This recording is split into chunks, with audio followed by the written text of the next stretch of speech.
शुरुआत अहम खबर के साथ। कर्नाटक हिजाब का मामला सुप्रीम कोर्ट तो पहुंच चुका है, लेकिन हाई कोर्ट के जजेस अब भी सुर्खियों में हैं। कर्नाटक हुकूमत ने तीनों जजों को वाई कैटेगरी की सिक्योरिटी फराहम की है। आज इस हवाले से बेंगलुरु में वज़ीर आला बसवराज बोम्मई ने ऐलान किया है। वाज़ेह है कि इससे पहले तमिलनाडु में कर्नाटक हाई कोर्ट के जजों को धमकी दी गई थी। चीफ जस्टिस को धमकी देने वाला रहमतुल्लाह नामी मुलजिम गिरफ्तार कर लिया गया है।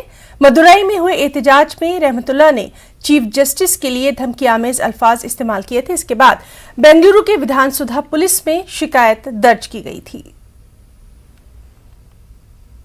हमारे साथ इस वक्त मौजूद हैं बेंगलुरु से हमारे साथी रऊफ हलूर। रऊफ, आपसे जानना चाहेंगे, कर्नाटक हिजाब मामले में काफी एहतियात जो है वो देखी जा रही है। तीनों जजों को वाई कैटेगरी की सिक्योरिटी फराहम की गई है, तफसीलात। जी देखिए, तमिलनाडु के मदुरई में एक एहतजाज के दौरान रहमतुल्लाह नामी शख्स ने कर्नाटक हाई कोर्ट के चीफ जस्टिस ऋतुराज अवस्थी और दीगर जजों के लिए धमकी आमेज अल्फाज का इस्तेमाल किया है। जैसा कि शिकायत में बताया गया है कि उन्होंने जज को जान से मारने की धमकी दी है। तो इस मामले के मंजर आम पर आने के बाद बेंगलोर में सुधा नामी खातून एडवोकेट ने सबसे पहले बेंगलुरु के विधानसौधा पुलिस स्टेशन में शिकायत दर्ज की। इसके बाद पुलिस ने कार्रवाई की और तमिलनाडु के मुकामी पुलिस ने, मदुरई में मुकामी पुलिस ने रहमतुल्लाह को गिरफ्तार कर लिया है। तो इस पूरे मामले के बाद वजीर आला बसवराज बोम्मई ने आज ऐलान किया कि तमाम यानी जो 3 रुकनी बेंच है, 3 जजेस हैं, उन्हें वाई प्लस सिक्योरिटी दी जाएगी। वाई प्लस सिक्योरिटी उन्हें फराहम की जाएगी और इस मामले को हुकूमत संजीदगी से लेगी। तो लिहाजा हम देख सकते हैं कि यहाँ पर जैसा कि पिछले कई दिनों से हिजाब पर तनाज़ा बरकरार है और इस दौरान ये मामला अदालत से गुजरता हुआ हाईकोर्ट ने इस पर अपना फैसला सुनाया है। इसके बाद एक तबका नाराजगी जाहिर कर रहा है अदालत के इस फैसले के खिलाफ। ये बेंगलोर में एक तरह से जो है बंद भी कर्नाटक में मिली तंजीमों ने, मुस्लिम तंजीमों ने बंद भी मनाया है। अब इसके बाद जो है ये धमकी आमेज वीडियो मंजरेआम पर आने के बाद जो तमिल जबान में है, ये इस वीडियो पर कार्रवाई की गई है और जो धमकी देने वाले शख्स को गिरफ्तार कर लिया गया है। जी बिल्कुल। तो कर्नाटक हुकूमत ने तीनों जजों को वाई कैटेगरी की सिक्योरिटी फराहम की है। बहुत बहुत शुक्रिया रऊफ आपका तमाम तर तफसीलात के लिए। मध्य प्रदेश की राजधानी भोपाल से मुत्तसिल जिला रायसेन के थाना सलवानी के गांव चांदपुर खमरिया में बच्चों के झगड़े में हुए फिरकावाराना तशद्दुद में 2 लोगों की मौत हो गई है। फिरकावाराना तशद्दुद में 50 के करीब लोग जख्मी हुए थे, जिनमें से कुछ लोगों का इलाज सलवानी और उदयपुरा और शदीद तौर पर जख्मी लोगों को भोपाल के हमीदिया अस्पताल में रेफर किया गया। वज़ीर आला शिवराज सिंह ने तशद्दुद में फौत हुए लोगों के अहल खाना को 5-5 लाख रुपए और शदीद तौर पर जख्मी हरी सिंह और रामजी भाई को 2-2 लाख माली मदद का ऐलान किया है। वज़ीर आला ने शरपसंदों के खिलाफ सख्त कार्रवाई करने को लेकर पुलिस इंतजामिया को हिदायत जारी कर दी है। पुलिस अब तक तशद्दुद के मामले में 13 लोगों को गिरफ्तार कर चुके हैं। पुलिस इंतजामिया की जानिब से गांव में 4 थानों की पुलिस को तैनात किया गया है। सीधे रुख करेंगे, भोपाल से हमारे साथ मौजूद हैं हमारे नुमाइंदे मेहताब आलम। मेहताब, आपसे जानना चाहेंगे, इस मामले में कार्रवाई की गई है और खुद वज़ीर आला ने इस मामले का नोटिस लिया है, तफसीलात है ना। यकीनी तौर पर वज़ीर आला ने नोटिस लिया, लेकिन ये नोटिस जो है न्यूज़ 18 की खबर के बाद लिया गया। उससे पहले जो है इस पर कोई नोटिस नहीं लिया गया। वज़ीर आला ने जो है इस मामले को संजीदगी से लेते हुए जहाँ पर जो लोगों की मौत हुई है उनके महलूकिन के अहल खाना को 5-5 लाख रुपए की माली मदद का ऐलान किया है। वहीं पर वो लोग जो शदीद तौर पर जख्मी हुए हैं उनकी मदद का भी ऐलान किया गया है। इसमें अगर शदीद तौर पर जख्मियों की बात करें तो अभी तक 38 लोगों का इलाज जारी है, 13 लोगों की गिरफ्तारी हुई है और 6 लोग जो है उनकी हालत सीरियस है, जिनको भोपाल के हमीदिया हॉस्पिटल में रिफर किया गया है। अब सवाल बुनियादी तौर पर यह कि अगर भोपाल से लगे हुए जिले में जहाँ पर जो है रायसेन के सिलवानी थाना के जो चांदपुर खेड़ा में मामला पेश आया है, वहां पर अगर इस तरह की चीजें हो जाती हैं और पुलिस जो है ताखिर से पहुंचती है, इतना बड़ा मामला हो जाता है। अगर बच्चों की लड़ाई का मामला था, अगर उस पर फौरी तौर पर पुलिस ने एक्शन लिया होता तो इतना बड़ा मामला नहीं होता और न ही 2 लोगों की जान जाती और जो 50 के करीब लोग जख्मी हुए हैं और वो भी मामला पेश नहीं आता है ना। जी मेहताब, बहुत बहुत शुक्रिया आपका तमाम तफसीलात के लिए। अरविंद केजरीवाल की पंजाब के नौमुंतखब अरकान असेंबली के साथ एक वर्चुअल मीटिंग हुई। इस मीटिंग में अरविंद केजरीवाल ने कहा कि आप सबको भगवंत मान की क़यादत में मिलकर काम करना है। उन्होंने मजीद कहा कि वो रहनुमाई के लिए उनके बड़े भाई के तौर पर हमेशा साथ रहेंगे। लोगों को ये लगता था इन लोगों ने दिल्ली में अच्छा काम किया, चलो इनको वोट दो, वोट देंगे तो दिल्ली पंजाब में भी शायद अच्छा काम कर दें। लेकिन पिछले 3 दिनों के अंदर मान साहब आपने जो ऐलान किए और जो काम करके दिखाया है, वो उम्मीद अब धीरे धीरे लोगों के विश्वास में बदलती जा रही है। ये बहुत बड़ा काम है। आपको बहुत बहुत बधाई देता हूँ। बहुत शानदार जीत, बहुत शानदार शुरुआत है आपकी। भगवान से प्रार्थना है, वाहिगुरु जी से प्रार्थना है कि आपको इसी तरह से शक्ति दे, ताकत दे और आप इसी लगन के साथ पंजाब की सेवा करते रहें। एक तरफ आप इतना शानदार काम कर रहे हैं, आपने ओथ भी ले ली, हमारी सरकार भी बन गई, हमारे मंत्री भी बन गए, इतने सारे काम भी कर दिए और दूसरी तरफ भारतीय जनता पार्टी है जो 4 राज्यों में जीती थी, अभी तक उनसे सरकार नहीं बन पा रही। अभी उनके लड़ाई झगड़े चल रहे हैं, किसको मंत्री बनाएं, किसको ये बनाएं, किसको वो बनाएं। काम तो वो क्या करेंगे, उनसे उनकी सरकारें ही नहीं बन पा रही। कैबिनेट में जो मंत्रियों को कल शपथ दिलाई गई थी, मैं उनको बधाई नहीं दूंगा, मैं उनको शुभकामनाएं दूंगा। भगवान से प्रार्थना करूंगा कि आप सब लोग जो जिम्मेदारी आपको दी गई है, वो जिम्मेदारी आप लोग पूरी लगन, मेहनत और ईमानदारी के साथ पूरी करेंगे। एक एक व्यक्ति के ऊपर निगाहें हैं लोगों की। समय कम है। अभी मान साहब ने कहा कि 70 साल खराब कर दिए हम लोगों ने। 75 साल हो गए आज़ादी को, 75 साल हमने खराब कर दिए। अब टाइम कम है। हर एक मंत्री को मान साहब टारगेट देंगे, भाई तुमको इतने दिन में इतना काम करना है, इतने दिन में इतना काम करना है, इतने दिन में इतना काम करना है। टाइम बहुत कम है। 24 घंटे का दिन होता है, 24 में से 30 घंटे काम करना पड़ेगा, रात दिन काम करना पड़ेगा, खूब मेहनत करनी पड़ेगी। अगर टारगेट पूरे नहीं होते आपके तो फिर जनता ही कहेगी भाई इस मंत्री को बदलो, दूसरे मंत्री को लेके आओ। हो सकता है थोड़ा सा बुरा लगे उस टाइम, लेकिन मजबूरी है, काम तो करना पड़ेगा। मान साहब जो भी टारगेट देंगे वो मान साहब के टारगेट भी पूरे करने पड़ेंगे। कांग्रेस लीडर तारिक अनवर ने न्यूज़ 18 उर्दू से खास बातचीत की। उन्होंने शरद यादव की पार्टी के इंजमाम, उत्तराखंड में हुकूमत साजी में ताखीर और गुलाम नबी आज़ाद और सोनिया गांधी की मुलाकात पर गुफ्तगू की। आइए आपको दिखाते हैं। शरद जी का अपनी पार्टी, जो उनकी पार्टी का विलय है वो कर रहे हैं आज आरजेडी के साथ। बिहार को अगर देखें तो बिहार में कितना फ़ायदा उनको होगा और कांग्रेस इसको किस लिहाज से दिख रही है? देखिए, अगर देखा जाए तो शरद यादव जी जनता दल के फाउंडर में से हैं। फिर जनता दल कई भाग में बटा, फिर वो जदयू के राष्ट्रीय अध्यक्ष थे। और जब पिछले दिनों नीतीश कुमार जी महागठबंधन से निकलकर फिर भारतीय जनता पार्टी के साथ उन्होंने जब हाथ मिलाया तो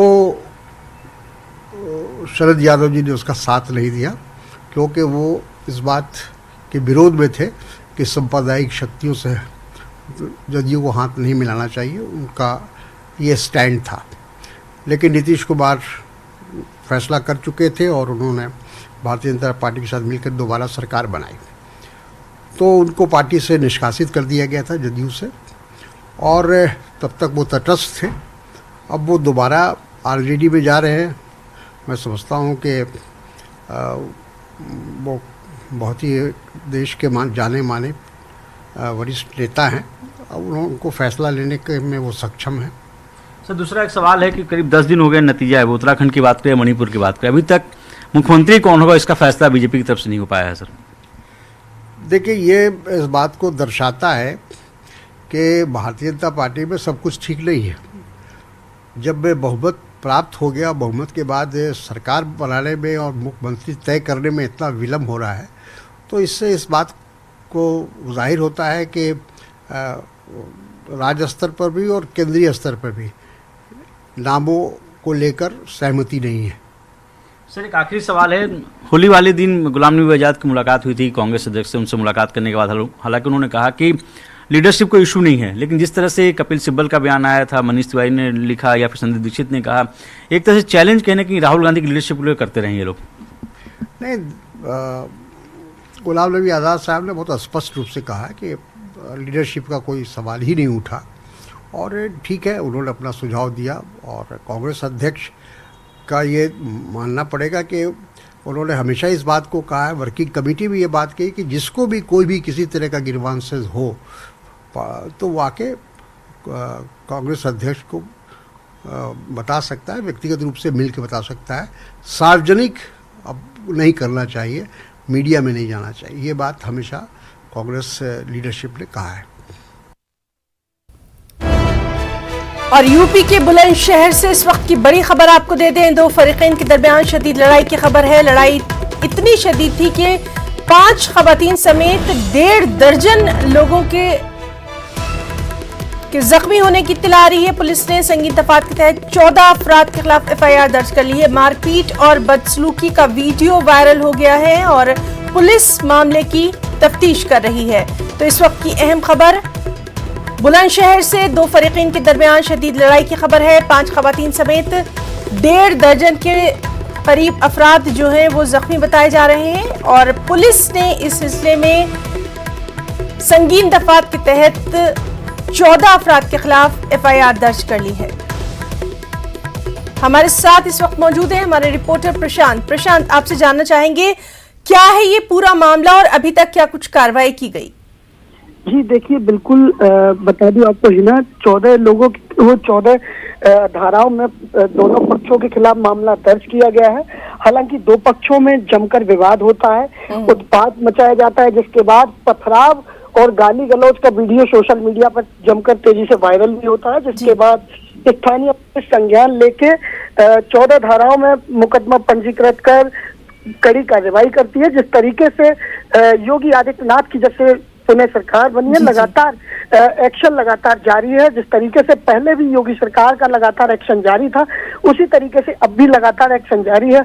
और पुलिस ने 14 धाराओं में मुकदमा पंजीकृत कर कई लोगों को हिरासत में लेकर पूछताछ भी शुरू कर दी है। साथ ही जो लोग घायल हैं उनका जिला अस्पताल में उपचार चल रहा है। वहीं पूरे मामले में पुलिस के आला अधिकारियों का कहना है कि विशेष तौर पे कड़ी निगरानी की जा रही है। गांव में चप्पे चप्पे पे पुलिस को तैनात कर दिया गया है। जिस तरीके से घटना होती है, घटना के बाद पुलिस लगातार एक्शन में आके FIR दर्ज कर मुकदमा पंजीकृत कर लगातार कार्रवाइयां शुरू कर जी प्रशांत, तो सख्त कार्रवाई जो है वो की गई है। बहुत बहुत शुक्रिया आपका तमाम तर तफसीलात के लिए। रुकना चाहेंगे एक ब्रेक के लिए।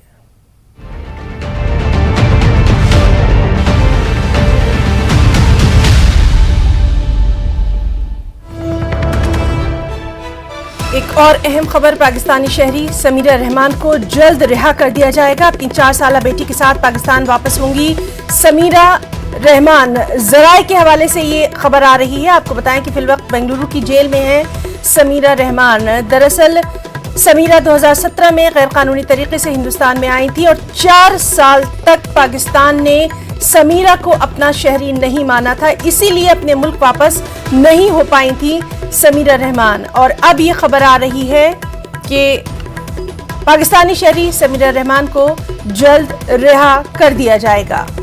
तो बेहद अहम खबर, पाकिस्तानी शहरी समीरा रहमान को जल्द रिहा कर दिया जाएगा। अपनी 4 साला बेटी के साथ समीरा रहमान पाकिस्तान वापस होंगी। जराए के हवाले से ये अहम खबर है। और फिलहाल बेंगलुरु की जेल में है समीरा रहमान। दरअसल समीरा 2017 में गैरकानूनी तरीके से हिंदुस्तान में आई थी और 4 साल तक पाकिस्तान ने समीरा रहमान को अपना शहरी नहीं माना था, इसीलिए अपने मुल्क वापस नहीं हो पाई थी समीरा रहमान।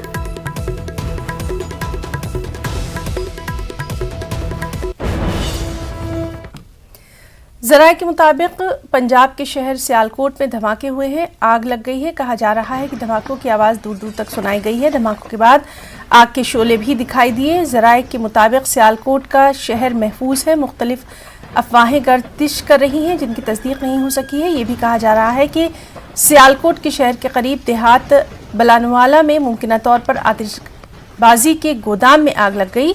आतिशगीर मादा फटने से धमाकों की आवाज़ दूर दूर तक सुनाई दे रही है।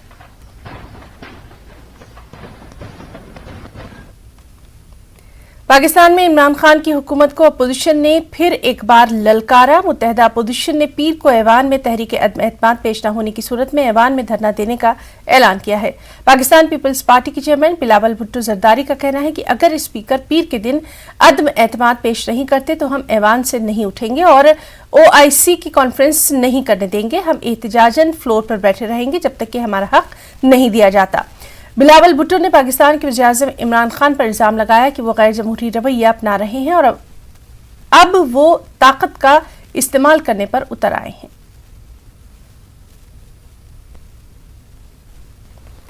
जापान के वज़ीर-ए-आज़म फोमियो किशिदा ने भी वज़ीर-ए-आज़म नरेंद्र मोदी के साथ छोटी कॉन्फ्रेंस के दौरान यूक्रेन बहरान और रूस की फौजी कार्रवाई का मामला उठाया। जापानी वज़ीर-ए-आज़म ने जोर दिया कि मौजूदा बहरान ने बैनुल-अक़वामी निज़ाम की बुनियादों को हिलाकर रख दिया है। ऐसे में हिंदुस्तान और जापान को मिलकर ज्यादा मजबूती से काम करने की जरूरत है।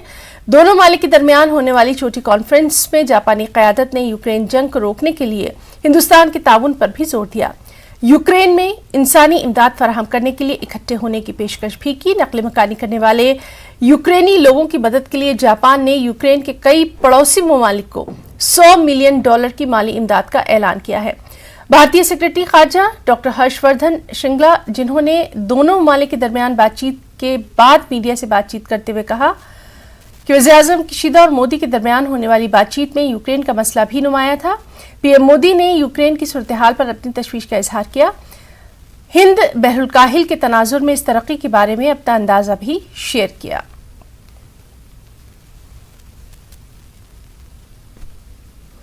इसराइल के वज़ीर-ए-आज़म नफ्ताली बेनेट 2 अप्रैल को हिंदुस्तान का दौरा करेंगे।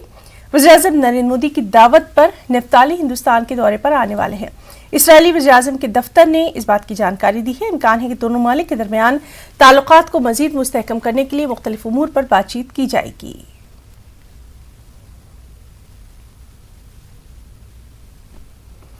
यूक्रेन के सदर वोल्दिमीर ज़ेलेंस्की ने कहा है कि रूसी अफवाज की जानिब से पुरअमन शहर मारियोपोल का मुहासरा और दहशतगर्दाना कार्रवाइयों को तारीख में रकम किया जाएगा। उन्होंने कहा कि यूक्रेन के खिलाफ रूसी अफवाज की बर्बरियत को सदियों तक याद रखा जाएगा। ज़ेलेंस्की ने आज सुबह के इब्तिदाई औकात के दौरान वीडियो कॉन्फ्रेंसिंग के जरिए खिताब करते हुए ये तमाम बातें कही और कहा कि यूक्रेन हमेशा अमन का अलंबरदार रहा है और इस सिलसिले में फ्रांस के सदर इमैनुअल मैक्रों से भी बातचीत हुई है। Блокадний Маріуполь увійде в історію відповідальності за воєнні злочини. Зробити таке з мирним містом, що зробили окупанти, це терор, який будуть згадувати і через століття.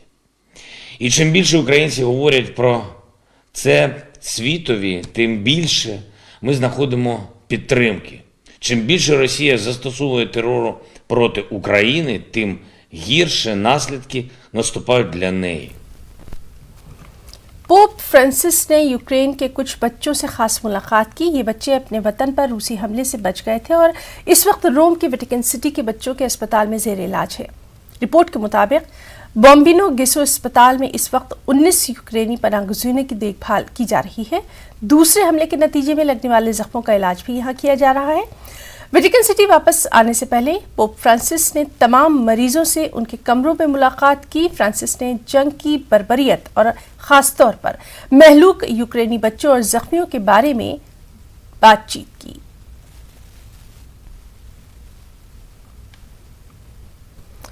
पोलैंड में कुछ यूक्रेनी मुहाजिरीन अपने वतन में जारी जंग के बावजूद वतन वापसी का खतरा मोल ले रहे हैं। पोलैंड यूक्रेन की सरहद के करीब पर ज़िमिस्किल का ट्रेन स्टेशन जंग से फरार होने वाले पनाहगज़ीनों का एक मसरूफ मरकज बन गया है। ताहम प्रिजम्स में यूक्रेन से फरार होने वालों में वो भी शामिल थे जो वापसी का फैसला कर रहे थे। एक यूक्रेनी पनाहगज़ीन ने अपने खानदान के साथ वापस जाने के फैसले की वजाहत करते हुए कहा कि वो सिर्फ अपने घर जाना चाहते हैं।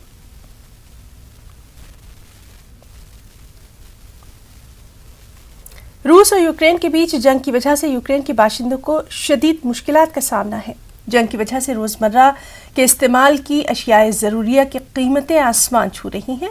ज़रूरी पैदावार से मुताल्लिक़ अशिया के अलावा फ्यूल की यानी ईंधन की कीमतों में भी ज़बरदस्त इजाफा देखा जा रहा है। माहिरीन ने अप्रैल के महीने में कीमतों में मज़ीद इजाफे का अंदेशा जाहिर किया है। केमिकल, एग्रीकल्चर, फूड प्रोडक्ट के अलावा मुख्तलिफ सनतें बहरान का शिकार हैं। महंगाई की वजह से कीमतें आम इंसानों की क़ुव्वत बर्दाश्त से बाहर है। वाज़ेह है कि 24 फरवरी को रूस और यूक्रेन के दरमियान जंग का आगाज हुआ और आज 26वां दिन है।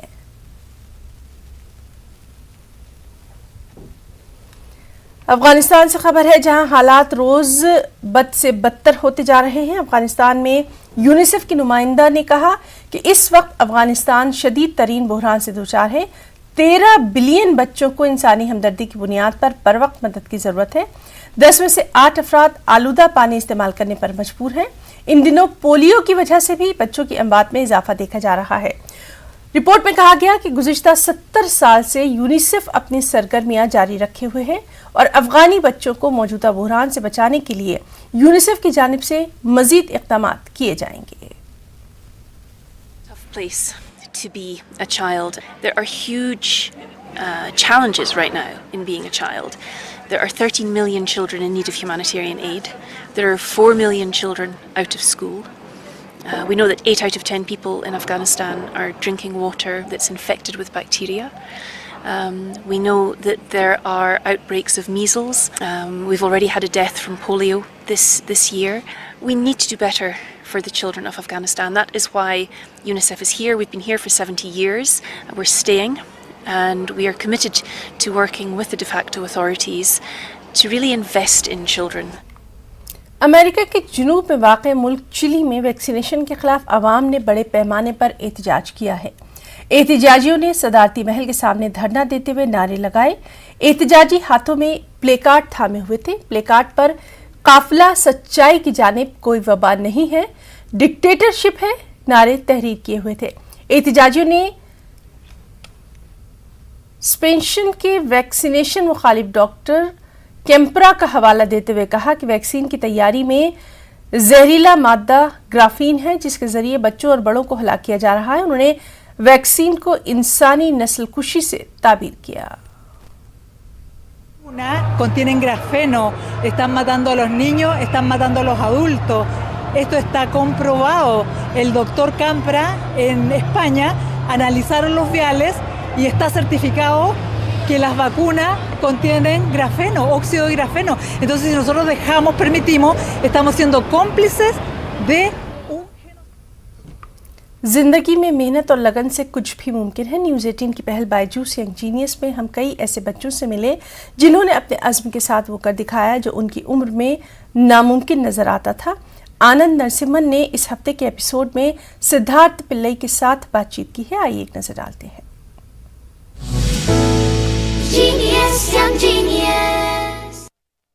यंग जीनियस के इस सफर में हम एक ऐसे होनहार बच्चे से मिले जो उस उम्र में कमा रहा है, कंपनी चला रहा है, प्रोजेक्ट्स बना रहा है, आईआईटी के साथ काम कर रहा है, जिस उम्र में हम गिल्ली डंडा क्रिकेट खेलने में मसरूफ रहते थे। आइए पूछते हैं सिद्धार्थ पिल्ली से कि उन्हें यंग जीनियस में आकर कैसा लगा। Hi Siddharth, how are you?